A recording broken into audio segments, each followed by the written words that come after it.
He looks just like me. So tell me, am I really free? Could have been my mother crying for my brother.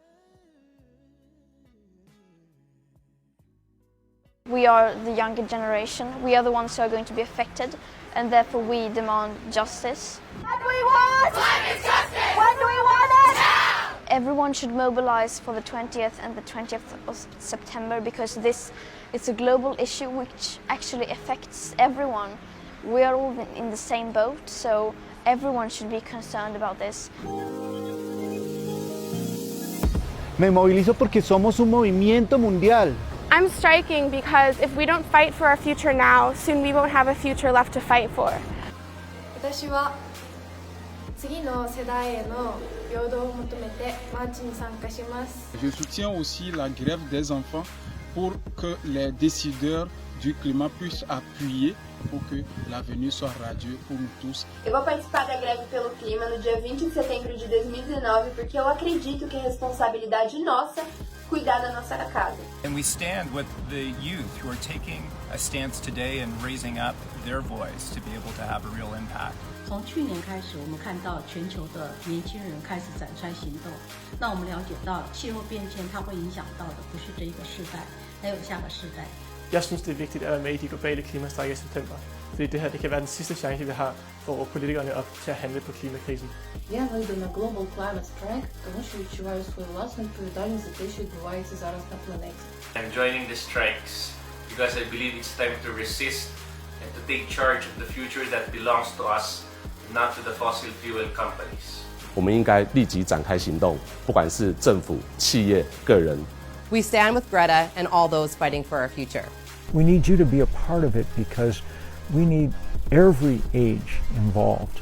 Young people have been leading here, but now it's the job of the rest of us to back them up. This shouldn't be the children's responsibility, because now the adults also need to help us. So we are calling for them to strike.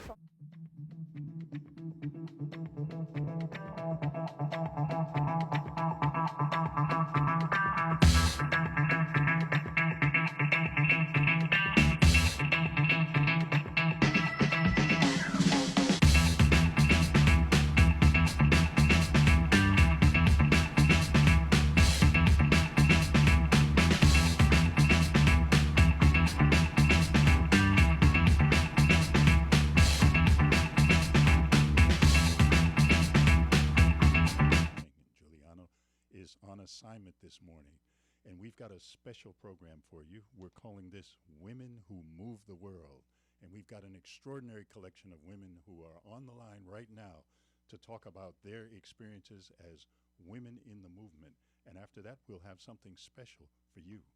So I want to welcome on the line now these very prominent guests. I've been looking forward to speaking to each one of them separately for so long, and here they are all together.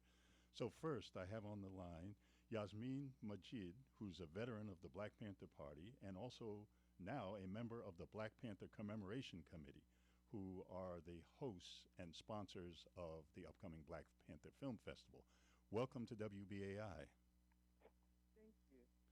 And I also am also honored to have on the air Iris Baez, the mother of Anthony Baez, whose life was taken by the NYPD in December 22nd, 1994.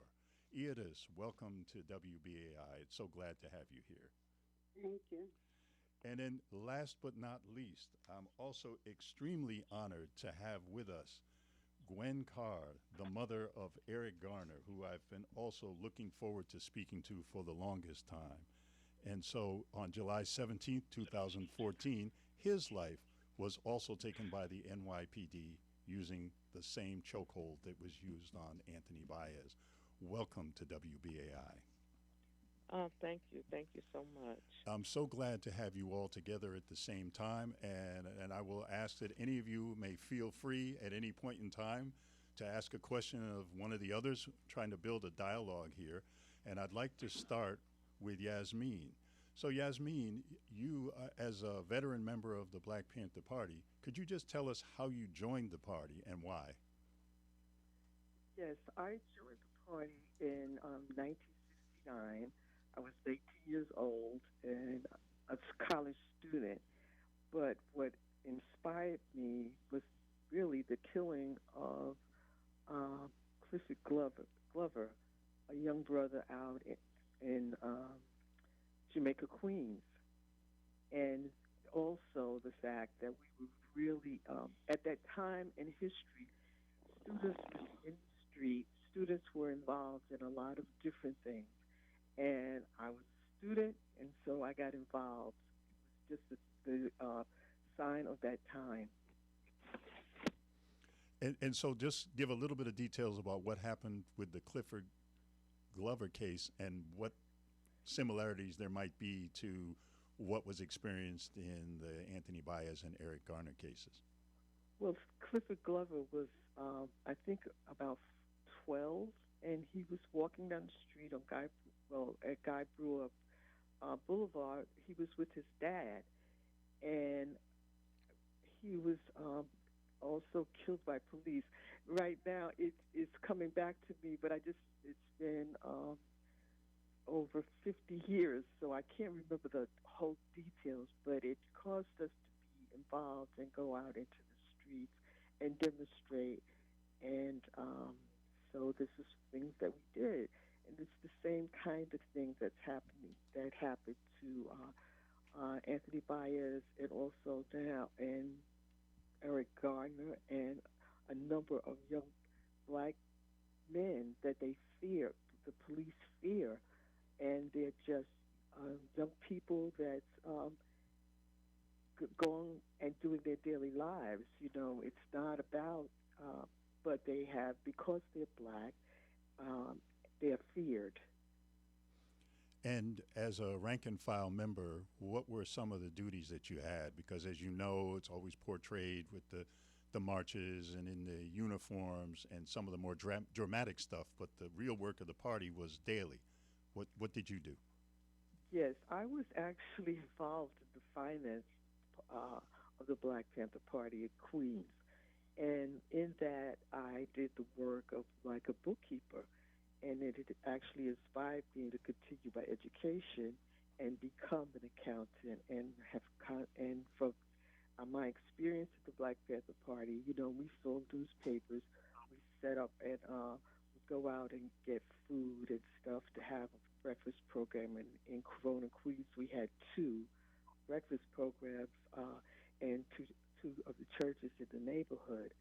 So part of my responsibility was going to the store owners and getting the necessary food to provide for the breakfast program. And so and now, of course, we sold newspapers. We all sold newspapers, and I sold most of my newspapers on the college campus. So not only were you a bookkeeper, but you also developed some sales experience as well. Oh, yes. Oh, yes. It's interesting that that translated into later life, because now I'd like to fast forward into what's presently going on, and you have carried those skills forward into the Black Panther Commemoration Committee and the Black Panther Film Festival. So, and in full disclosure, I'm a member of that committee and working on the festival. I always like to let my listeners know when I'm involved in a situation. So could you talk about those two? Sure. This is our 11th year of the Black Panther Party Film Festival. We started out actually as commemorating the anniversary of the Panther 21. And from that, we have been holding the film festival at the Basil, along with at the Basil Cinema, a documentary film theater in Harlem. It's located on 127th Street and Lenox Avenue. And I'm proud to say that what we do is we take the 10-point platform of the Black Panther Party and we use one of them as our theme. And this year, the theme is number 7. We want an immediate end to police brutality and murder of our people.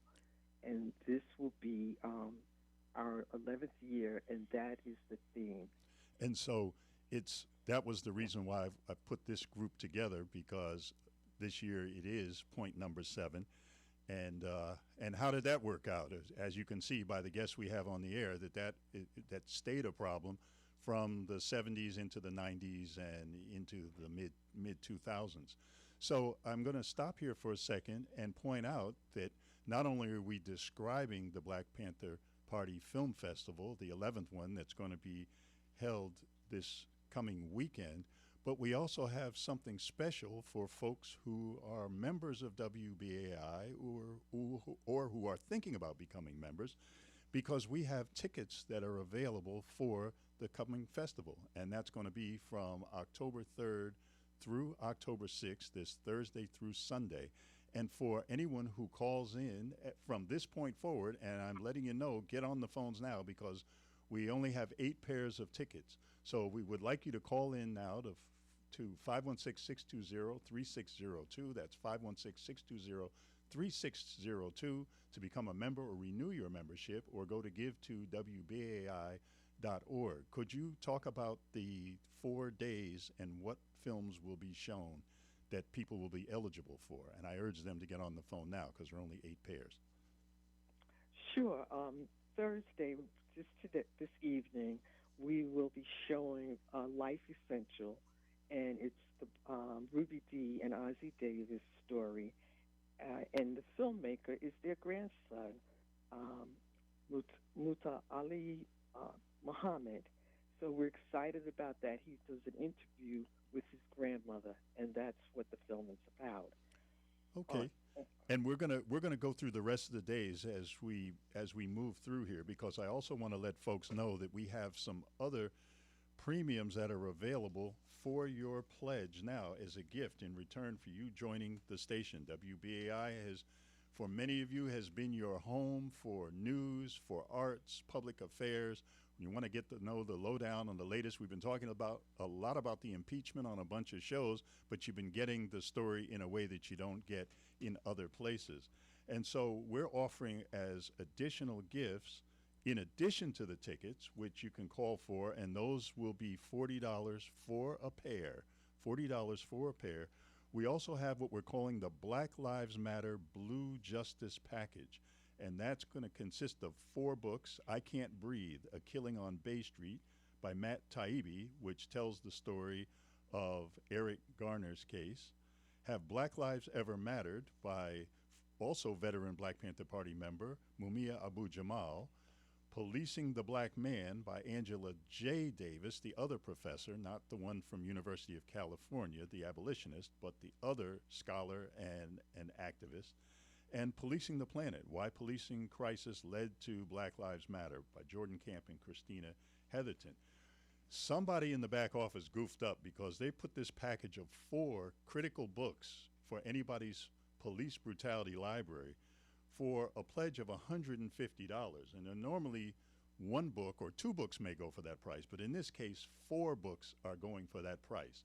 And so we're urging you now to become a member because of the value of becoming a member and what you get over the airwaves for your ears, but also to join because you have the opportunity to get this package or to get the $40 pair of tickets. And as if that wasn't enough, we have something also very special going on. Thanks to an anonymous donor, we have been offered a $1,000 matching grant, $1,000 matching grant.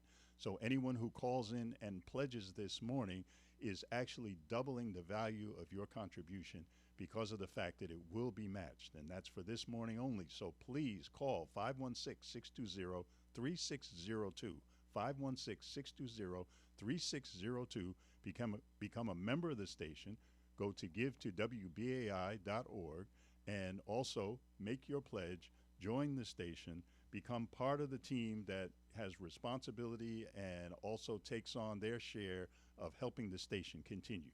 You know, we've had challenges, we're moving out of them, and it's been through listeners like you that we've gotten to where we have gotten. We will describe more about the book, we'll describe more about the film festival, and we will describe more about the tickets and the matching grant as we go on. So stay tuned. Easy for you to say.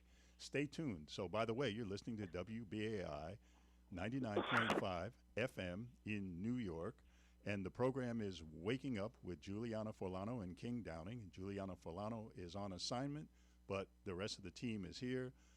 Ilana is steadily working she's waving. She's waved to the camera because, you know, we're also live streamed on act.tv and Juliana Forlano's YouTube channel and on Twitch. And Michael G., of course, is always working the board. So this is your chance to support the station. And please, please go ahead, because I don't want you to call and find out that the tickets have run out. So 212-620-3602. Give to WBAI.org. Okay, so Yasmin, thanks. Stand by. Please feel free to join the conversation. I want to move on to our next guest, and I'm also honored to have with us Iris Baez.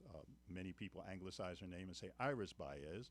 She's been doing this work from way back, so welcome to WBAI. Thank you for joining us. Thank you. Good morning. So I wanted to start with a part of the story that usually doesn't happen when we talk about Anthony Baez.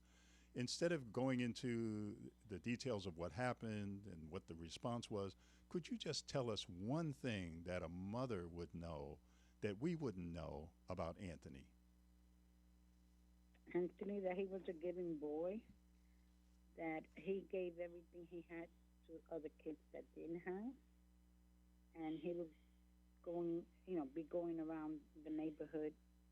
And when he was a teenager, he got a job at camp, Mont Lawn camp, and he used to buy clothes for the kids in the neighborhood and take them and register them in the camp so they could go to camp. And yeah, go ahead. Did you want to add something else? No. Okay. And so when did you first get the news of what had happened, and what did you eventually learn had happened to him?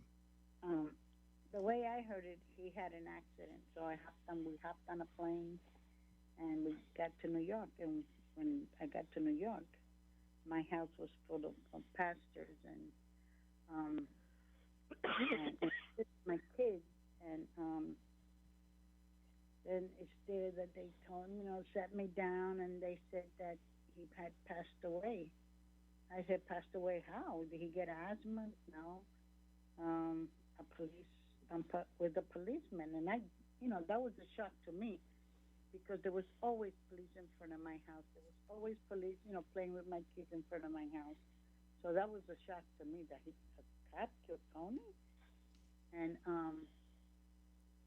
that's it. I said, okay, so if the cop killed Tony, then the cop's gonna go to jail, because I assume that if you kill somebody, you go to jail. But if other person kill you, they go to jail. But we stumbled. They put a lot of stones in our way. But I joined the national, the Richie Perez, and Richie Perez came to my house, and then we talked, and then he said what we were going to do, and then that was my first rally I ever been in. We went to the courthouse, and we started rallying in the courthouse. Now, oh yeah, go ahead. And that's where I met, the other parents of other children, because I never, like the news, it wasn't interested to me, and I never knew why they rally. And that day I learned what a rally was, why they rally. So Richie Perez, Presente, one of the key people in the Justice Committee. And so many times families just kind of step back and they're quiet about it. What is it that inspired you to become one of the women who moved the world and turning this into a massive movement that not only dealt with your case with Anthony's, but also all the others that were going on and that followed? Because when they started, the newspaper started printing lies that it was a gang. And I said, wait a minute, my kids don't belong in gang. And then they said that it was a pair of black pants, and then my kid said, no, there was no black cop there. So then that really, like got to me. How could they lie about it? How could they? And then they went to court and commit perjury, and that frustrated me more, And then these judges letting them go, these judges, covering up. And I said, wait a minute, this can't happen. And that's when we took over the DA's office, and then, we mobilized everybody. Then we were with the Latin King came to us and said, can they march with us? And we said, well, if, you don't fight or break anything, because I need the grocery store tomorrow to get milk.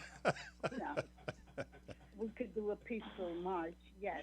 And then they came and they were real, And some of the Black Panthers were there, and they were from the Zulu Nation was there, and I was like, everybody was there, and they helped, and they secured the street for us, and they did a lot.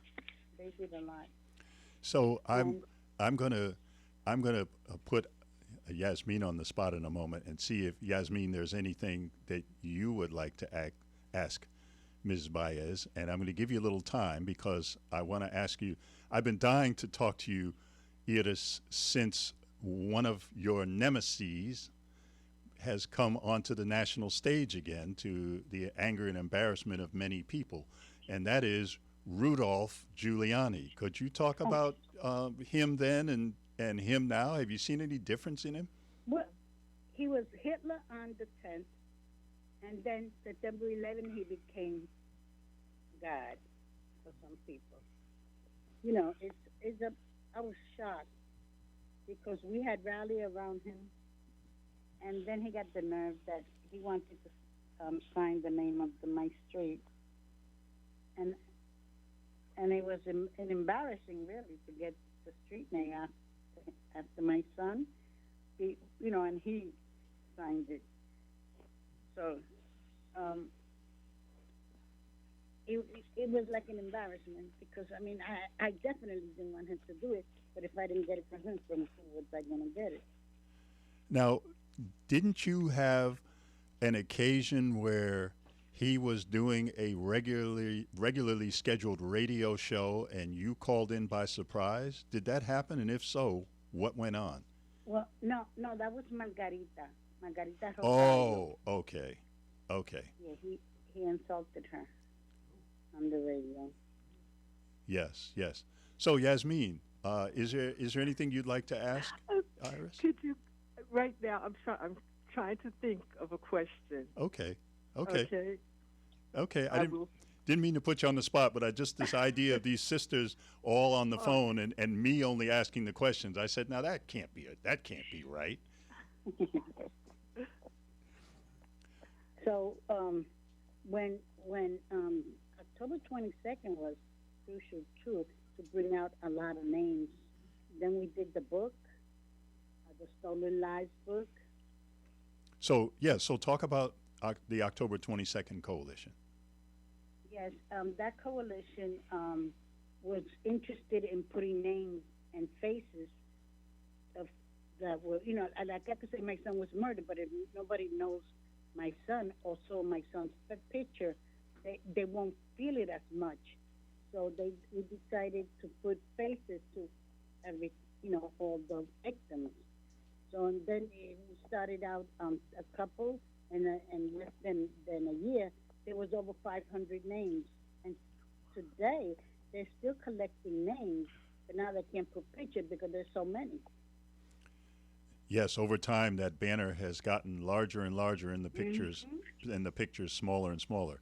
So also tell us some more about October 22nd. That's an annual event, and what goes on at that time? It's an annual event. I think they're doing it in 42nd Street this year. That they're getting together and they're bringing new families and victims because there's so many of us that this is a club that nobody wants to get in, but we are forced into it. And we, we try to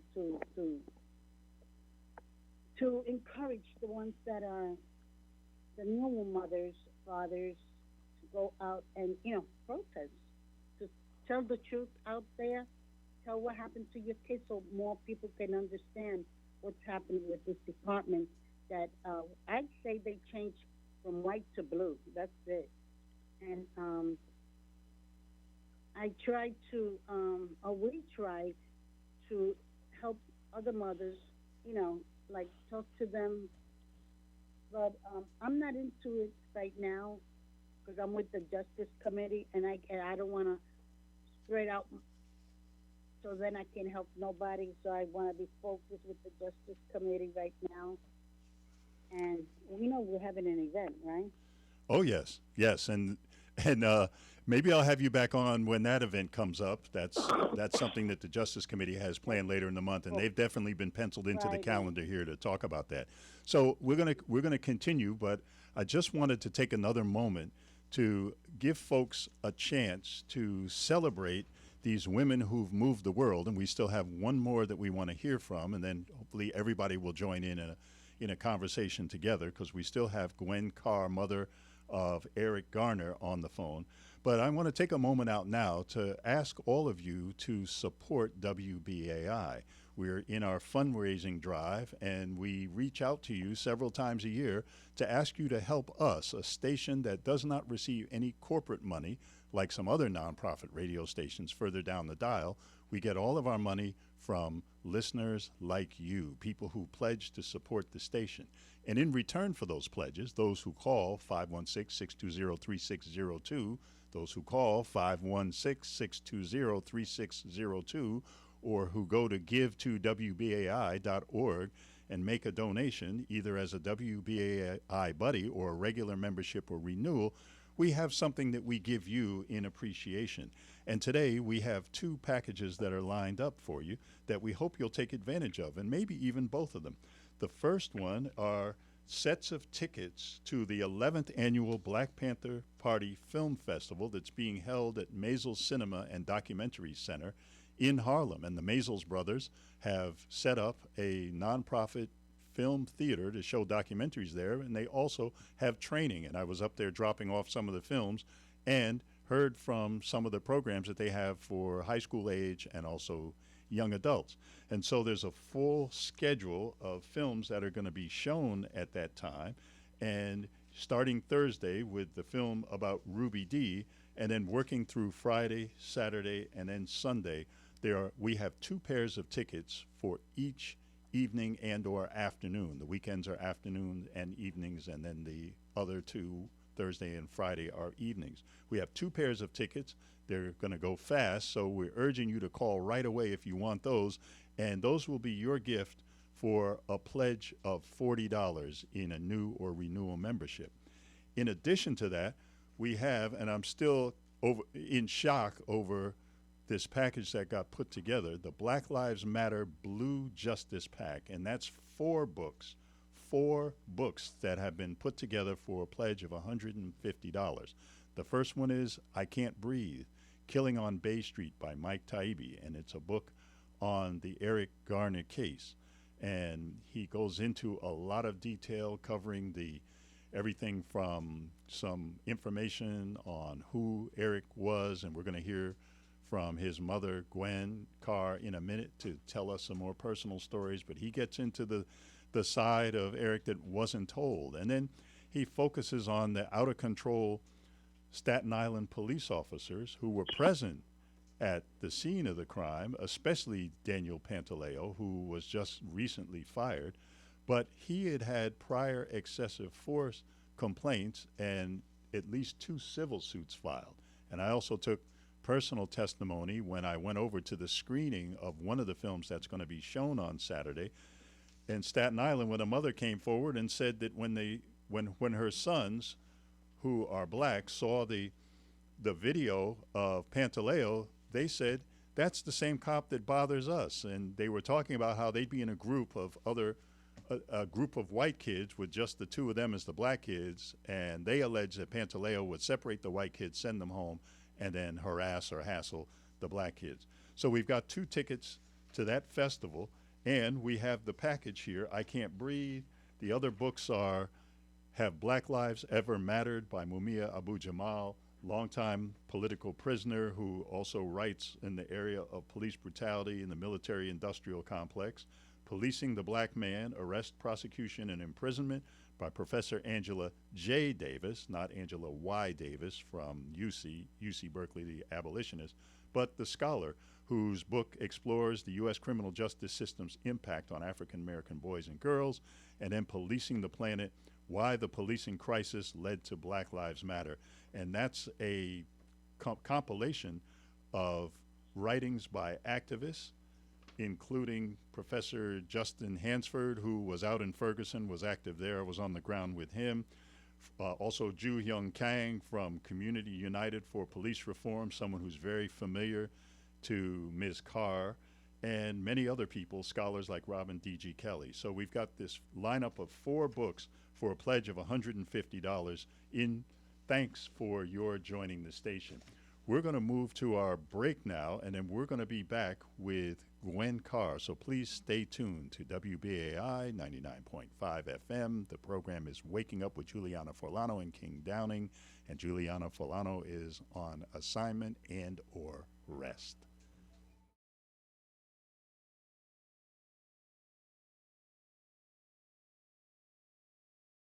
You know, Attorney General Barr is all over this transcript. What was his involvement with the president, with Rudy Giuliani, in the whole Ukraine story?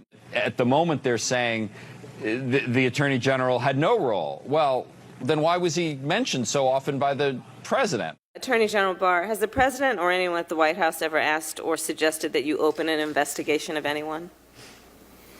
I wouldn't. Yes or no? Could you repeat that question? I will repeat it. Yeah. Has the president or anyone at the White House ever asked or suggested that you open an investigation of anyone? Yes or no, please, sir? The president or anybody else? Seems you would remember something like that and be able to tell us. Yeah, but I'm trying to grapple with the word suggest. I mean, there have been discussions of matters out there that they have not asked me to open an investigation, but Perhaps they've suggested? I don't know. I wouldn't say suggest. Hinted? I don't know. Inferred? You don't know? Okay.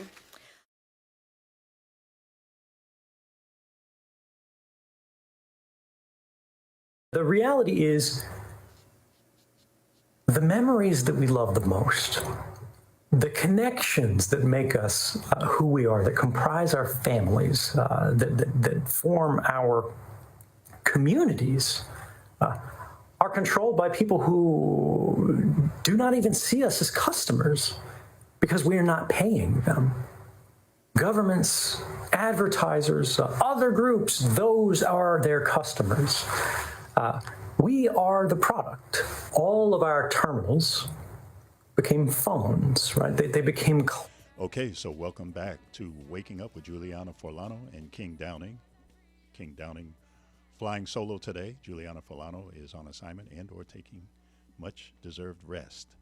You're listening to our special program, Women Who Move the World, and so far we've heard from Yasmin Majid, who is a veteran member of the Black Panther Party and also a member of the Black Panther Party Commemoration Committee, who are hosting the 11th Annual Black Panther Film Festival. And we've heard from and have still on the line Iris Baez, who is the mother of Anthony Baez and a longtime and veteran activist in her own right, because she not only stepped up in her son's case, but has worked tirelessly for so many others. And now we're also honored to have on the line with us Gwen Carr, the mother of Eric Garner. So welcome to WBAI, and thank you for joining us at this early hour. Thank you for having me. Good morning. And have you had any thoughts since the most recent decision, the administrative decision, that Daniel Pantaleo get fired? Yes, I've had several thoughts. First of all, Daniel Pantaleo should not have been the only officer who was charged, the only one who was fired or stood any kind of disciplinary actions to them. There was at least 12 officers on the scene that day, and none of them did anything to preserve my son's life. There were some who stood by and just looked the other way while Officer Pantaleo choked my son to death. Others pounced on him.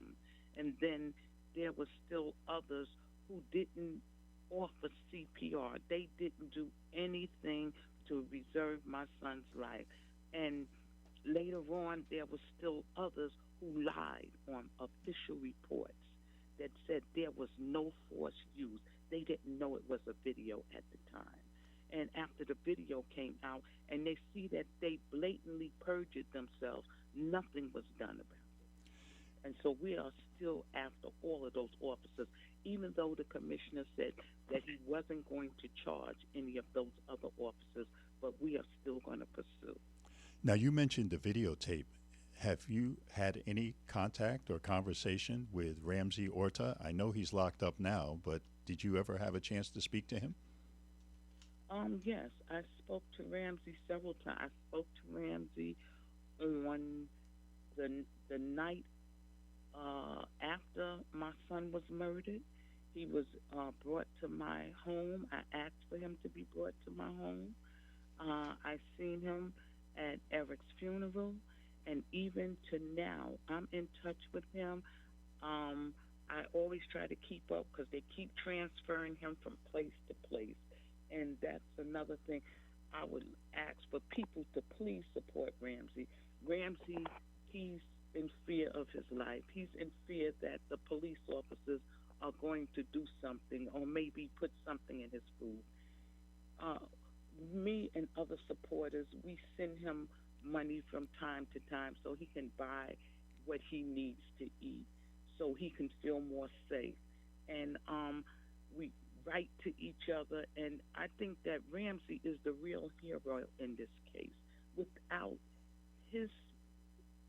his phone, without his eyes, this case would have never gotten this far because the police officers had already lied on what happened to my son. And we have been in contact with someone who's close to him, and we're hoping to have that person on the air to talk about just the very things that you're talking about, what he's been being put through and ways to support him. So hopefully maybe we can work together to make that happen. So stepping back a little bit, I would like to ask you the same thing that I asked Edith.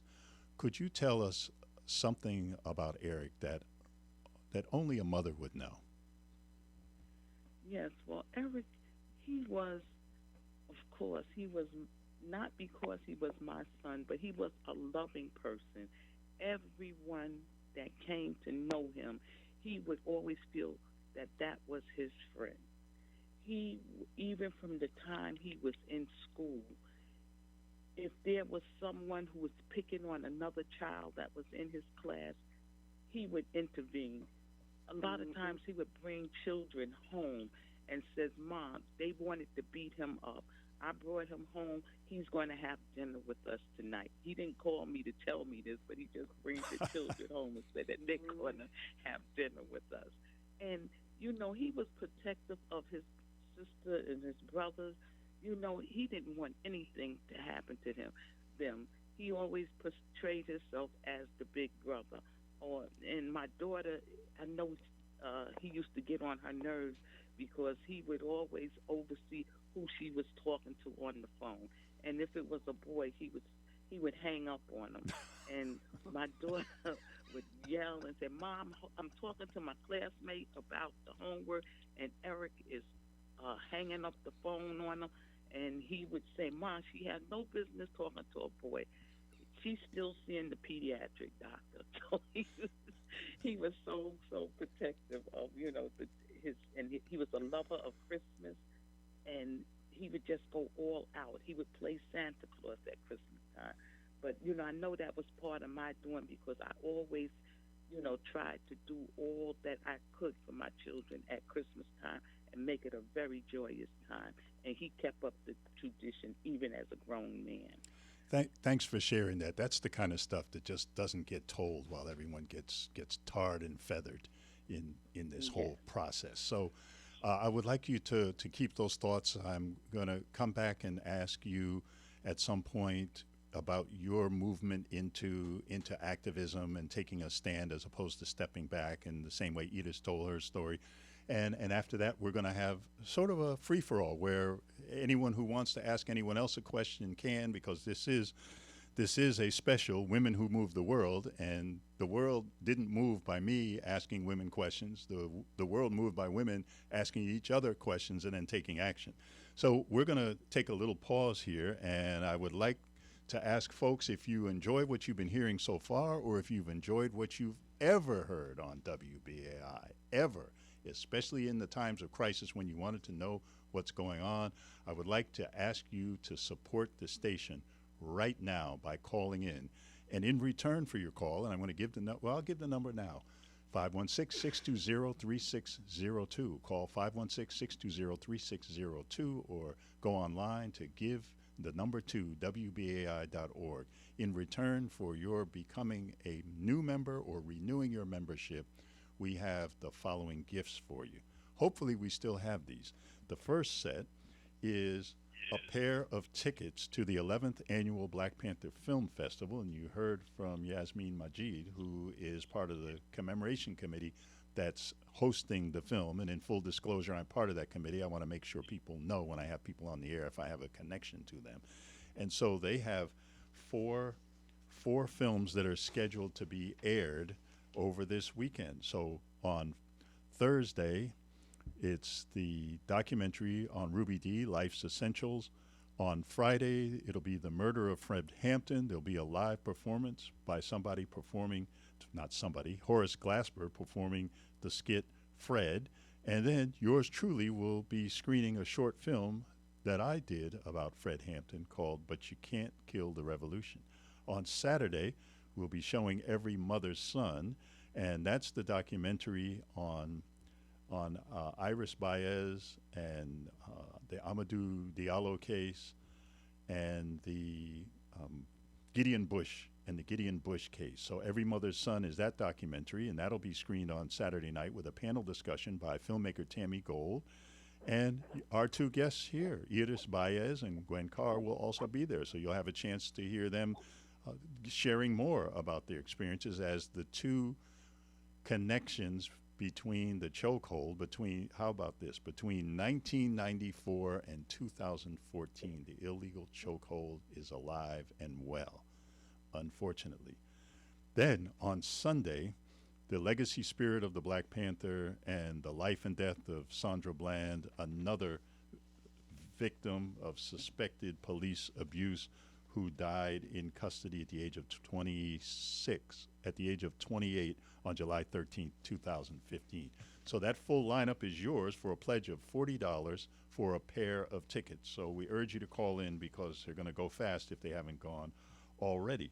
Our other package is the Black Lives Matter Blue Justice Pack with Mike Taibbi's book, I Can't Breathe, Mumia Abu-Jamal's book, Have Black Lives Ever Mattered, Angela J. Davis's book, Policing the Black Man, and Jordan Camp and Christina Heatherton's book, Policing the Planet, Why the Policing Crisis Led to Black Lives Matter.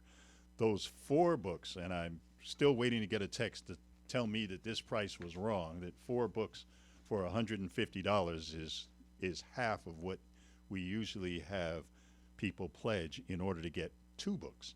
So please call in and do that. And then on top of that, we're very proud to announce that in addition to whatever you may give this morning, that we have a $1,000 match that will in effect double the value of your donation. So we're urging you to call in this morning so that we can get that full $1,000 because of the fact that you all pledged $1,000 in response to that. So please call in 516-620-3602 or to give2WBAI.org. And remember, if you're pledging in the name of our show, Waking Up with Juliana Forlano and King Downing, We hope that you'll do that and keep us in mind, and maybe you enjoyed what we're doing. But if you go to the website, you will see a long list of arts and public affairs and news that's always being presented here that are additional reasons why you'd want to join the station. There's something here for everybody. Oh, did I leave out health? This is where I learned whatever I know about health. And I've been listening for a long time, and it's made a big difference in my life. And hopefully the station has made a difference in your life, and you'll pay it forward by calling us at 516-620-3602 or going to give2wbai.org and making your pledge now to keep this station going. Easy for you to say. So we have been having our conversation with Gwen Carr, and she is part of our special program, Women Who Move the World. And this is all part of Waking Up with Juliana Forlano and King Downing. And you're listening to WBAI 99.5 FM in New York City and streaming live on WBAI.org. And so I'd like to turn back to Gwen Carr, mother of Eric Garner.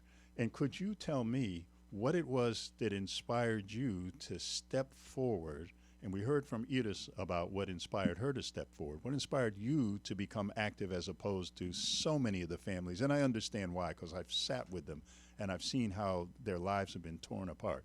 What inspired you to step up and become an activist? Well, in the beginning, I was a laid-back individual. I just went to work, came home. I would listen to the news, and I would see these different things happening. And, of course, I would sympathize with, oh, wow, look, someone else got killed. This is a shame that the police is doing this. Now, when it actually happened to my son, when it knocks on your door, it's just a whole different feeling. It like almost takes you out. And the first person who stepped up was Reverend Sharpton, asked us to come to the rally that Saturday. And I did, and I seen that it was, I never knew that the Saturday morning rally was like it was. It wasn't only talking about, what has happened to you or, someone. It was a whole vast of information to help out, to help, others who was disenfranchised. And so at that point, I said, I had been laying around, feeling sorry for myself. And, this feels like the Holy Spirit talked to me and said, are you going to lay there and just die and, like your son? Or are you going to get up out of that bed? And are you going to let people know who your child was? And at that moment, I got up and I looked at myself and I said, yeah, I do need to get up out of this bed. And I, decided to turn my mourning into a movement and my sorrow into a strategy. And by me listening to others who were out there actively activating, such as Reverend Sharpton and other people like the Justice Committee, I says, hey, I can get out here. I can help save lives too.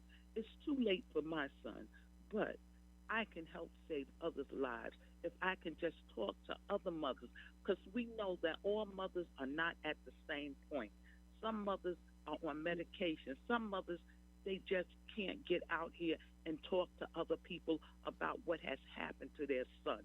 But, I feel like this is therapy, and this is what we tell other mothers also. We have to get out there and talk about our children, because nobody can tell the story like we can tell the story about our own child. Don't let other people tell your child's story. Don't let other people make you an extra in your life. Ms. Carr, that was beautiful. It was so beautiful that I want to take this quote and I want to turn this into gold. I just missed the last part. You turned mourning into movement, and then you turn what into what? I turned my sorrow into a strategy. Thank you. Instead of just laying around, I'm gonna turn, all of this bitterness into a battle for justice, So, you know, you have to channel your anger sometimes and put it in a positive way because, you know, we are all full up with anger. The devil gets big up in us when these things happen to our loved ones because we're only human. But now, we have to step back and we have to look and listen and look at the big picture. What can I do about this situation to turn it around to a positive? Okay, so I'm gonna make a round of hearing from everybody, and when I ask to hear from people, if someone has a question for someone else, please feel free because I still have this dream. I have a dream that the sisters will be able to have some conversation with each other and not have it all focused on me. But before I do that, because our time is starting to run down, I wanted to pay homage to the 11th Annual Black Panther Film Festival by featuring the trailer for the Friday night offering, and maybe this will also spur you on to pledge to the station, by playing the trailer for the murder of Fred Hampton. Let's listen to that now.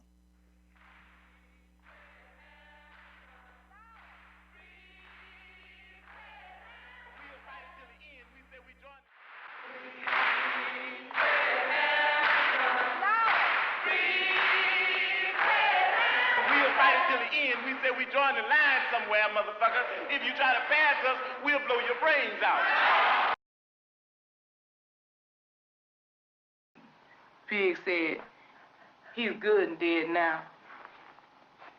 The pigs running around laughing. They were really happy, you know, talking about Chairman Fred is dead.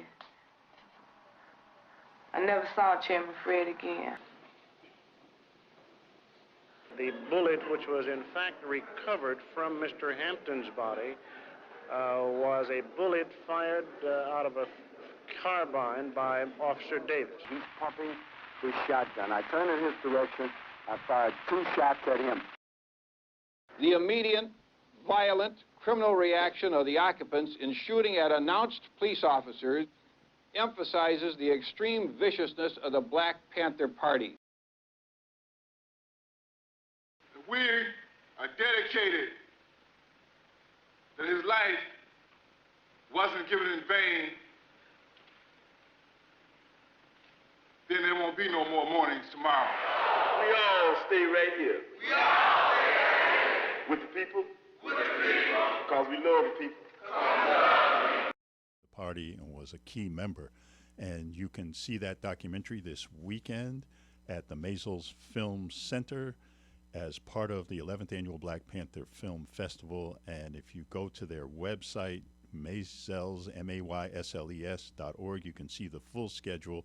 And I'm hoping that you will join WBAI or renew your membership and pledge for the tickets at $40 to pledge for our 4-book Black Lives Matter Blue Justice package with the I Can't Breathe book, Have Black Lives Matter by Mumia Abu-Jamal, Policing the Black Man by Angela Davis, and Policing the Planet by Jordan Camp and Christine Heatherton. You'll join the station and become a key member because you realize that the station cannot move forward without you. And I would like to just get a last word from everybody, very brief because time is tight. But Yasmin, is there anything that you would like to say, whether it's about the festival or anything else? About the festival, this, as you know, is our 11th year of doing the festival, and it's so important because the funds that we get for the festival help support our political prisoners, and we have currently 11 Panthers that's still in prison and have been in prison for some of them almost 50 years. And I also would like to point out the fact that this year, the murder of Fred Hampton happened 50 years ago. Right. And it's still just as important to talk about that murder as it is today. And of course, with the mothers, I'm excited about having the mothers to come out and be on a panel for every mother's child. And with that, I'd like to ask Mrs. Bias, how did you feel when you heard about the death of Eric Garner? I said, oh my God, not again. And I said, I bet you they're going to try the same thing that they did in my case, to cover up, sweep it under the rug, and they're going to commit the same perjury. And exactly, it happened the same way. I think that even the lawyer, the police lawyer, was saying it was like a movie. He was repeating everything he said in my court the same way, that Eric was the one who provoked. Eric was the one that it's his fault that he was dead, and that was the same word that he used to say in my case. That it was Anthony's fault. Anthony was big. Anthony struggled. Anthony, and I said, oh my God, how can you repeat word by word what he said in my case? He's saying it here in your case. I told Mrs. Carr. And I'm going to, and we'll leave it there. Ms. Carr, is there any last thing that you would like to say? Yeah, I would just like to say, I think a program with open dialogue like this is very important, so we can get the word out to let people know exactly how things actually went, instead of what people are printing or what the media is saying. And I also would like to say, I thank you for having those books out, but I have a book also that's This Stops Today, and these are the words that's from my mouth and from my vision that is out there. And I know you have, like in your package, I Can't Breathe, although I never knew about that book until after it was published. But I would urge people also to read the This Stops Today by Gwen Carr, to see it from my perspective. And you know what? I'm going to take that as a challenge, and we're going to have you back on, and we're going to have you talk about that book at some point. Are you okay with that? Oh, sure. Okay. So we've got to close things out right now, and I want to thank you all. I want to urge everybody to call 516-620-3602, give to WBAI.org, pledge for the tickets, pledge for the book package, and also pledge because there's the matching grant that is running out this morning. So get on the line. Thank you all. We're going to close out with the classic Sound of the Police by KRS-One.